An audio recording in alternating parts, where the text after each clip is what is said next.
S ಸಾಕಷ್ಟು ಏನು ಸಾಕಷ್ಟು ಚರ್ಚೆಗಳ ನಡುವೆನೂ ಕೂಡ ಇದೀಗ ಅಂತೂ ಇಂತೂ ಸಿ ಎಂ ರಾಜೀನಾಮೆಯನ್ನು ಕೊಟ್ಟಿದ್ದಾರೆ. ಹೀಗಾಗಿ ಇವತ್ತು ಬಹುದೊಡ್ಡ ಬೆಳವಣಿಗೆ ಅಂತೂ ಖಂಡಿತವಾಗ್ಲೂ ನಡೆದಿದೆ. ಮುಂದೆ ಏನು ರಾಜ್ಯದ ಏನು ಸಿ ಎಂ ಸ್ಥಾನವನ್ನು ಯಾರು ಅಲಂಕರಿಸ್ತಾರೆ ಇವೆಲ್ಲವನ್ನು ಕಾದು ನೋಡಬೇಕು. ಸದ್ಯಕ್ಕೆ ಇವೆಲ್ಲ ವಿಚಾರಗಳ ಬಗ್ಗೆ ಮಾತಾಡ್ತಾ ಹೋಗೋಣ. ಸರ್ ನಮಸ್ತೆ. ಮೊದಲನೇದಾಗಿ ತಾವು ಈ ಒಂದು ಸಿ ಎಂ ಸಿದ್ದರಾಮಯ್ಯ ಅವರ ರಾಜೀನಾಮೆಯನ್ನು ಯಾವ ರೀತಿಯಾಗಿ ನೋಡ್ತೀರಾ? ಪ್ರಸ್ತುತವಾಗಿ ತಮ್ಮ ಮನಸ್ಸಲ್ಲಿ ಏನು ಓಡ್ತಾ ಇದೆ ಅಂತ? ಸಿದ್ದರಾಮಯ್ಯನವರು ಕರ್ನಾಟಕ ಕಾಂಗ್ರೆಸ್ ಸರ್ಕಾರದ ಮುಖ್ಯಮಂತ್ರಿಯಾಗಿ 2ನೇ ಅವಧಿನಲ್ಲಿ 3 ವರ್ಷ ಪೂರೈಸಿದ್ದಾರೆ. ಈಗ ತಾನೇ ಅವರು ಮಾಧ್ಯಮದ ಮಿತ್ರರ ಜೊತೆ ಮಾತುಕತೆಯನ್ನು ಮಾಡಿ ತಮ್ಮ ಅಭಿಪ್ರಾಯವನ್ನು ಹಂಚಿಕೆ ಮಾಡಿಕೊಂಡಿದ್ದಾರೆ. ಸನ್ಮಾನ್ಯ ಸಿದ್ದರಾಮಯ್ಯನವರು ಹಲವಾರು ಸಂದರ್ಭಗಳಲ್ಲಿ ಇನ್ಕ್ಲೂಡಿಂಗ್ ವಿಧಾನಸಭೆಯ ಅಧಿವೇಶನದಲ್ಲಿ ಯಾವಾಗ AICC ನಾಯಕರು ಇನ್ಕ್ಲೂಡಿಂಗ್ ರಾಹುಲ್ ಗಾಂಧಿರವರು ನಿರ್ದೇಶನ ಕೊಡ್ತಾರೆ, ಆವಾಗ ನಾನು ರಾಜೀನಾಮೆ ಕೊಡ್ತೇನೆ ಅನ್ನೋ ಮಾತನ್ನು ಹಲವಾರು ಸಂದರ್ಭಗಳಲ್ಲಿ ಅವರು ಹೇಳ್ಕೊಂಡು ಬಂದಿದ್ದರು. ಇವತ್ತು ಅವರ ಹೇಳಿಕೆಗೆ ಅನುಗುಣವಾಗಿ AICC ನಿರ್ದೇಶನಕ್ಕೆ ಅನುಗುಣವಾಗಿ ತಮ್ಮ ಸ್ಥಾನಕ್ಕೆ ರಾಜೀನಾಮೆಯನ್ನು ಕೊಟ್ಟಿದ್ದಾರೆ. ರಾಜಭವನಕ್ಕೆ ಹೋಗಿ ರಾಜೀನಾಮೆಯನ್ನು ಸಲ್ಲಿಕೆ ಮಾಡಿದ್ದಾರೆ. ಈಗ ದೆಹಲಿಗೆ ನಾಯಕರಿಗೆ ಧನ್ಯವಾದ ಹೇಳೋದಕ್ಕೆ ನಮ್ಮ AICC ನಾಯಕರಿಗೆ ಈಗ ದೆಹಲಿಗೆ ಹೊರಟಿದ್ದಾರೆ. ಹಾಗಾಗಿ ನುಡಿದಂತೆ ನಡೆದಂತಹ ನಮ್ಮ ಪಕ್ಷದ ನಾಯಕರಾದ ಸಿದ್ದರಾಮಯ್ಯನವರು ತಮ್ಮ ಮಾತಿಗೆ ಅನುಗುಣವಾಗಿ ಇವತ್ತು ರಾಜೀನಾಮೆ ಕೊಟ್ಟು ಕಾಂಗ್ರೆಸ್ ಪಕ್ಷದಲ್ಲಿ ಹೊಸ ನಾಯಕತ್ವಕ್ಕೆ ಅವಕಾಶವನ್ನು ಕೊಟ್ಟಿದ್ದಾರೆ. ಮತ್ತು ಅವರು ಏನು ಇವತ್ತಿನವರೆಗೆ ಕಾಂಗ್ರೆಸ್ಸಲ್ಲಿ ಹಾಕಿಕೊಟ್ಟಂಥ ದಾರಿಯಲ್ಲಿ ಕಾಂಗ್ರೆಸ್ ಪಕ್ಷದ ಸಿದ್ಧಾಂತಗಳಿಗೆ ಅನುಗುಣವಾಗಿ ಉಳಿದಂಥ ಅವಧಿನಲ್ಲಿ ಪಕ್ಷದ ಕಾರ್ಯಕ್ರಮಗಳನ್ನ ಯಾರು ನೂತನವಾಗಿ ಮುಖ್ಯಮಂತ್ರಿಯಾಗಿ ಆಯ್ಕೆ ಆಗ್ತಾರೆ ಅವರು ಮುಂದುವರ್ಸ್ಕೊಂಡು ಹೋಗ್ತಾರೆ ಅಂತೇಳಿ ನಾನು ವಿಶ್ವಾಸವನ್ನು ವ್ಯಕ್ತಪಡಿಸ್ತೇನೆ. ಸರ್, ಈಗ ನಿರ್ದಿಷ್ಟವಾಗಿ ಸಿ ಎಂ ಸಿದ್ದರಾಮಯ್ಯನವ್ರ ನಂತರ ಸಿ ಎಂ ಆಗಿ ಆ ಸ್ಥಾನಕ್ಕೆ ಯಾರು ಅನ್ನೋಂಥದ್ದು ಎಲ್ಲರಿಗೂ ಕೂಡ ಪ್ರಶ್ನೆ ಇದೆ. ತಮಗೇನಾದರೂ ಒಂದು ಮಾಹಿತಿ ಇದೆಯಾ ಯಾರು ಆಯ್ಕೆ ಆಗ್ತಾರೆ? ಈಗ ಅದು ಓಪನ್ ಸೀಕ್ರೆಟು, ಎಲ್ರಿಗೂ ಗೊತ್ತಿರ್ತಕ್ಕಂಥ ವಿಚಾರ. ಸನ್ಮಾನ್ಯ DK ಶಿವಕುಮಾರ್ ಅವರು ಪ್ರದೇಶ ಕಾಂಗ್ರೆಸ್ ಪಕ್ಷದ ಅಧ್ಯಕ್ಷರಾಗಿ ಕೆಲಸವನ್ನು ಮಾಡಿದ್ದಾರೆ. ಸ್ವಾಭಾವಿಕವಾಗಿ ಅವ್ರದ್ದು ಕ್ಲೈಮ್ ಇತ್ತು.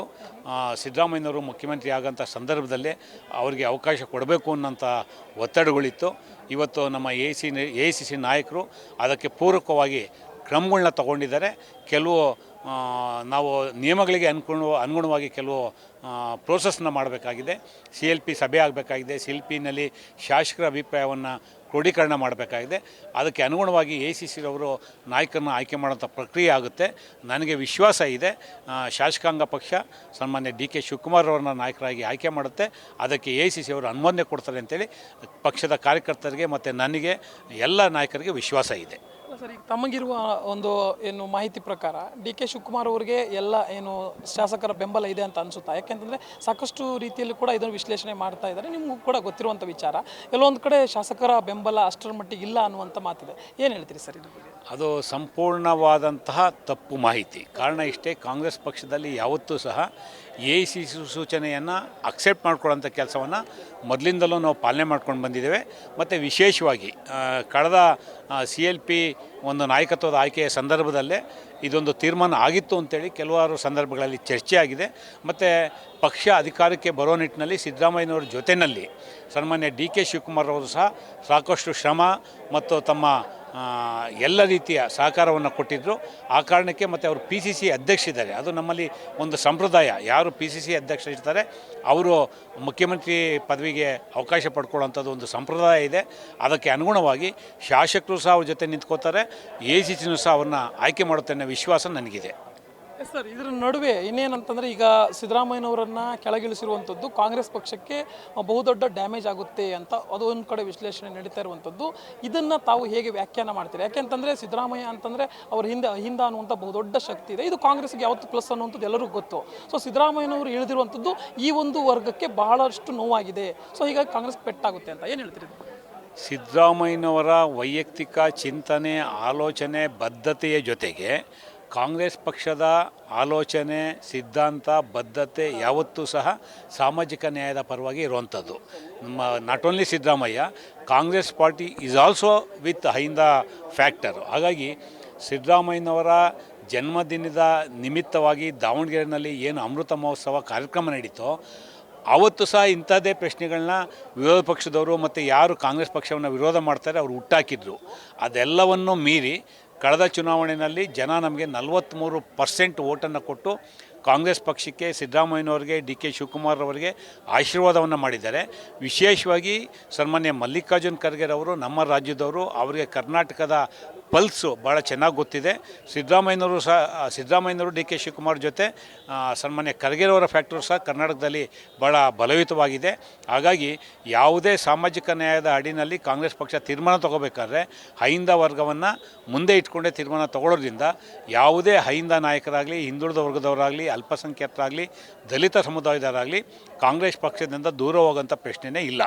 ಓಕೆ, ಇನ್ನೊಂದು ವಿರೋಧ ಪಕ್ಷಕ್ಕೆ ಇದು ಎಲ್ಲೋ ಒಂದು ಕಡೆ ಅಸ್ತ್ರ ಸಿಕ್ದಂಗೆ ಆಗಿದೆ. ಸೊ ಸಿದ್ದರಾಮಯ್ಯನವ್ರನ್ನ ಈ ಸಂದರ್ಭದಲ್ಲಿ ಇಳಿಸಿರುವಂಥದ್ದು, ನಂತರ ಈಗೇನು ಸಾಲು ಸಾಲು ಲೋಕಲ್ ಬಾಡೀಸ್ ಚುನಾವಣೆಗಳು ಕೂಡ ಬರುತ್ತೆ, ಇದನ್ನೆಲ್ಲ ಹೇಗೆ ಎದುರಿಸ್ತೀರಾ ಅಂತ?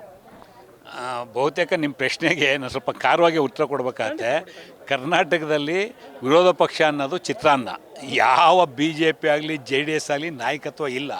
ಬಹುತೇಕ ಜೆ ಡಿ ಎಸ್ನಲ್ಲಿ ನಿಮಗೆ ಗೊತ್ತಿದೆ, ಕುಟುಂಬದವರು ಯಾರ ಜೈಲು ಪಾಲಾಗಿದ್ದಾರೆ, ಏನೇನು ಪರಿಸ್ಥಿತಿ ಇದೆ. ಇವತ್ತು ಕರ್ನಾಟಕ ಬಿಟ್ಟು ಕುಮಾರಸ್ವಾಮಿರವರು ಕೇಂದ್ರವನ್ನು ಸೇರಿದ್ದಾರೆ, ಅದು ಜೆ ಡಿ ಎಸ್ ಪರಿಸ್ಥಿತಿ. ಇನ್ನು ಬಿ ಜೆ ಪಿಗೆ ಬಂದರೆ ಮನೆಯೊಂದು 4-6 ಬಾಗಿಲು. ಹಾಗಾಗಿ ಮೊದಲು ವಿಜೇಂದ್ರರವರು ಅವ್ರ ಸ್ಥಾನ ಉಳಿಸ್ಕೊಳ್ಳಿ. ಸನ್ಮಾನ್ಯ ಅಶೋಕ್ರವರು ಮತ್ತು ಛಲವಾದಿ ನಾರಾಯಣಸ್ವಾಮಿ ಈ ರಾಜ್ಯ ಕಂಡಂಥ ಅತ್ಯಂತ ದುರ್ಬಲ ವಿರೋಧ ಪಕ್ಷದ ನಾಯಕರು. ಹಾಗಾಗಿ ಅವರಿಗೆ ನೆಲೆ ಇಲ್ಲದಂಥ ಒಂದು ವಿರೋಧ ಪಕ್ಷ ಯಾವುದಾದ್ರು ಕರ್ನಾಟಕದಲ್ಲಿದ್ದರೆ ಅದು ಬಿ ಜೆ ಪಿ ಮತ್ತು ಜೆ ಡಿ ಎಸ್ಸು. ಹಾಗಾಗಿ ಅವ್ರ ಬಗ್ಗೆ ನಮಗೆ ಆಲೋಚನೆ ಮಾಡೋಂಥ ವಿಚಾರ ಇಲ್ಲ. ನಮಗೇನಿದ್ರು ನಾವು ಕೊಟ್ಟಿರ್ತಕ್ಕಂಥ ಗ್ಯಾರಂಟಿಗಳು, ಜನಪರವಾದಂಥ ಕಾರ್ಯಕ್ರಮಗಳನ್ನ ಕೊಟ್ಟು ಜನರಿಗೆ ಇನ್ನಷ್ಟು ಚೈತನ್ಯ ಮತ್ತು ಶಕ್ತಿಯನ್ನು ತುಂಬುವಂಥದ್ದು ಕಾಂಗ್ರೆಸ್ ಪಕ್ಷದ ಗುರಿಯಾಗಿದೆ. ಆ ನಿಟ್ಟಿನಲ್ಲಿ ಕೆಲಸ ಮಾಡ್ತೇವೆ. ಸರ್, ಅಂತಿಮವಾಗಿ ಸಿ ಎಂ ಅಂತೂ ಡಿ ಕೆ ಶಿವಕುಮಾರ್ ಅವರಾಗಿ ಘೋಷಣೆ ಆಗುವಂಥ ಎಲ್ಲ ಲಕ್ಷಣಗಳು ಕಾಣಿಸ್ತಾ ಇದೆ.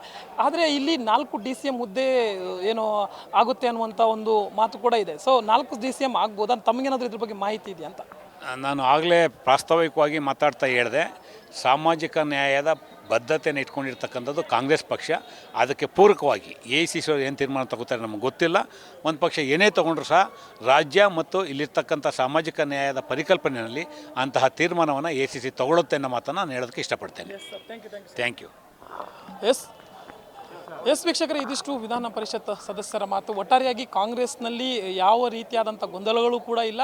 ಸಿದ್ದರಾಮಯ್ಯನವರ ನಂತರ ಡಿ ಕೆ ಶಿವಕುಮಾರ್ ಅವರಿಗೆ ಅದೇ ರೀತಿಯಾದಂಥ ಬೆಂಬಲವನ್ನು ನೀಡ್ತೇವೆ, ಇದು ಹೈಕಮಾಂಡ್ ನಿರ್ಧಾರ ಅಂತ ನೇರವಾಗಿ ಇಲ್ಲಿ ತಿಳಿಸಿರುವಂಥದ್ದು. ವಿಡಿಯೋ ಜರ್ನಲಿಸ್ಟ್ ನಾಗರಾಜ್ ಜೊತೆ ಜೋಯಲೈಗೌಡ್, ಸ್ಪೀಡ್ ನ್ಯೂಸ್ ಕನ್ನಡ, ಬೆಂಗಳೂರು.